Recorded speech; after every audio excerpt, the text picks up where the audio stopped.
आज हम लोग परमेश्वर के चौथी वाचा को देखने जा रहे हैं। बाइबल का परमेश्वर जीवित है। बाइबल का परमेश्वर कार्यकारी। बाइबल का परमेश्वर सच्चा है। बाइबल का परमेश्वर प्रेमी, दयालु और कृपालु है। इसका एक सबूत है, परमेश्वर मानव के साथ वाचा बांधता है। मतलब வேதம் சொல்லுகிறது, வேதத்தின் தேவன் அன்புள்ளவர், ஜீவனுள்ளவர், செயல்படுகிறவர், கிருபையுள்ளவர், இரக்கமுள்ளவர், தயவுள்ளவர் என்று. இதற்கு ஆதாரமாக வேதம் சொல்லுகிறது, தேவன் மனிதனோடு கூட उड़नपड़िकी பண்ணினார்। परमेश्वर मनुष्य के साथ समय समय पे अग्रीमेंट बनाता है। जैसा मनुष्य एक दूसरे के साथ अग्रीमेंट बनाता है, जैसा घर का लीज, दुकान का लीज, एक देश दूसरे देश के साथ संधि बनाते हैं, इसी प्रकार परमेश्वर भी मनुष्य के साथ संधि बनाता है, जिसको वाचा बोलते हैं। अंग्रेजी में कवनेंट। अग्रीमेंट ठीक है, कॉन्ट्रैक्ट भी बोलेंगे, लेकिन कवनेंट जो शब्द है वो ईश्वरीय संधि को दर्शाता है। ईश्वरीय अग्रीमेंट जो मनुष्य के साथ होता है उसके यूं ही अग्रीमेंट नहीं बोला जाता है, या उसका कॉन्ट्रैक्ट नहीं बोला जाता है, लेकिन उसको कवनेंट बोलते हैं। அதாவது மனிதர்கள் எப்படி தங்களுக்குள்ளே ஒப்பந்தம் பண்ணிக் கொள்கிறார்களோ, ஒரு வீடு எடுக்கும்போது ஒரு ஒப்பந்தம் பண்ணுவாங்க வீட்டுக்காரங்களும் அந்த வாடகைக்காரங்களும், அல்லது ஒரு கடை எடுக்கும் போது கடை ஓனருக்கும் கடையை வாடகைக்கு எடுக்கிறதுக்கு இடையில ஒப்பந்தம் நடக்கும், கம்பெனிகளுக்கு இடையில ஒப்பந்தம் நடக்கும், தேசங்களுக்கு இடையில ஒப்பந்தம் நடக்கும். அதே மாதிரி மனிதனோடு கூட தேவனும் ஒப்பந்தம் பண்ணுகிறார்.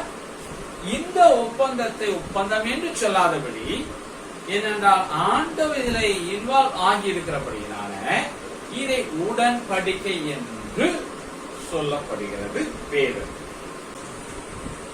ऐसा परमेश्वर बाइबल में 8 बार मनुष्य के साथ विभिन्न समयों में विभिन्न लोगों के साथ विभिन्न संदर्भों में बनाया है। उसी का हम लोग अभी तक 3 देख चुके हैं और 5 अभी देखना है। आज हम लोग चौथा को देखने जा रहे हैं। पहली वाचा का नाम अदनी वाचा, मतलब अदन की वाचा में बांधा गया परमेश्वर की वाचा है। दूसरी वाचा है आदमी वाचा, मतलब परमेश्वर आदम के साथ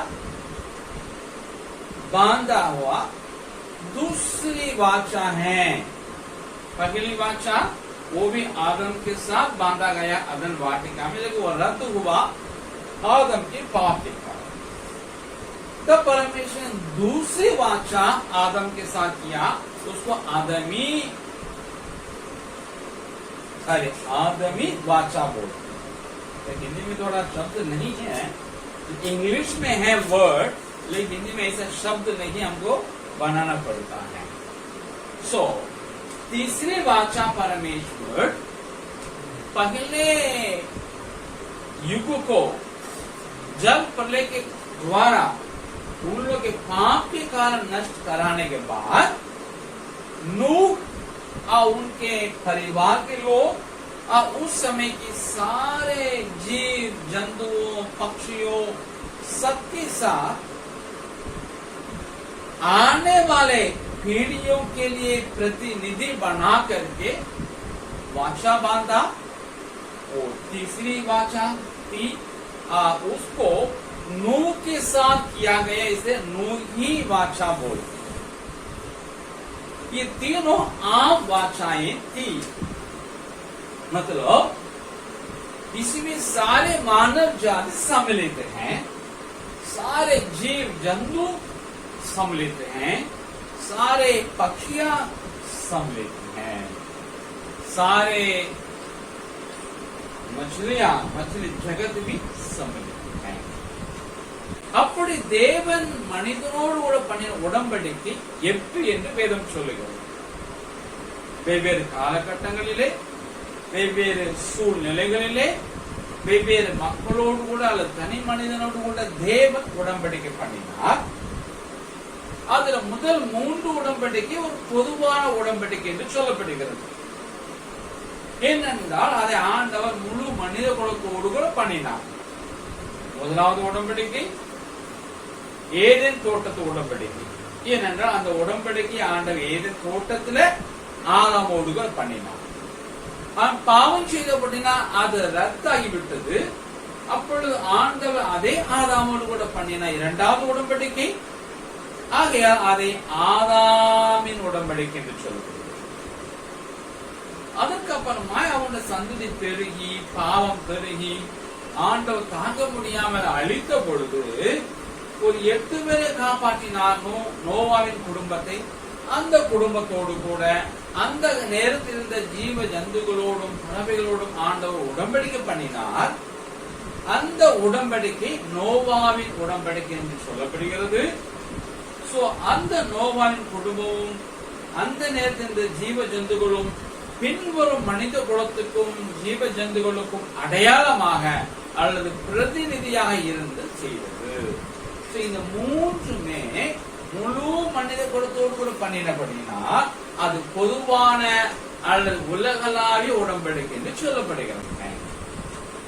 लेकिन चौथा, पांचवा, छठा, सातवां और आठवां इन सारे जो वाचाएं हैं ये आम वाचा नहीं है. सारे मानव जाति का साथ परमेश्वर बांधा नहीं था. जिस मानव जाति के साथ बांधा था पिछले वाचाओं को, उस मानव जाति से किसी को,